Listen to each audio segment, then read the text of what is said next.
ইতালির দক্ষিণাঞ্চলীয় শহর নেপালসের কাছে কাম্পি ফ্লেগে এলাকায় 4.7 মাত্রার একটি ভূমিকম্প আঘাত এনেছে। কর্তৃপক্ষ জানিয়েছে ভূমিকম্পের পর বিদ্যুৎ সরবরাহ, ট্রেন ও মেট্রো চলাচল ব্যাহত হয়েছে। পাশাপাশি কিছু ভবনেও ক্ষয়ক্ষতির খবর পাওয়া গেছে। ইতালির ন্যাশনাল ইনস্টিটিউট অফ জিওগ্রাফিক্স অ্যান্ড ভলকেনোলজি জানায়, স্থানীয় সময় শুক্রবার সন্ধ্যা 7টা 46 ভূমিকম্পটি আঘাত হানে।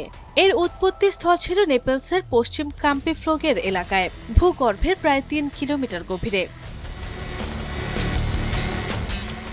দেশটির গণমাধ্যম বলছে এটি ওই অঞ্চলে রেকর্ড হওয়া অন্যতম শক্তিশালী ভূমিকম্প। কম্পন অনুভূত হতেই আতঙ্কে অনেক মানুষ ঘরবাড়ি ছেড়ে রাস্তায় নেমে আসেন। ঘন বসতিপূর্ণ আগ্নেয়গিরি অঞ্চল কাম্পিফ্লোগেতেই সাম্প্রতিক বছরগুলোতে ভূমিকম্পের ঘটনা বেড়েছে। পরিস্থিতি পর্যবেক্ষণে মনিটরিং ব্যবস্থা আরও জোরদার করেছে ইতালি সরকার। 1980 সালে ইতালির দক্ষিণাঞ্চল ইরপিনিয়ায় 6.9 মাত্রার শক্তিশালী ভূমিকম্পে অন্তত 2700 মানুষের প্রাণহানির ঘটনা ঘটেছিল। আরবি ইসলাম হিমু, এনটিভি অনলাইন।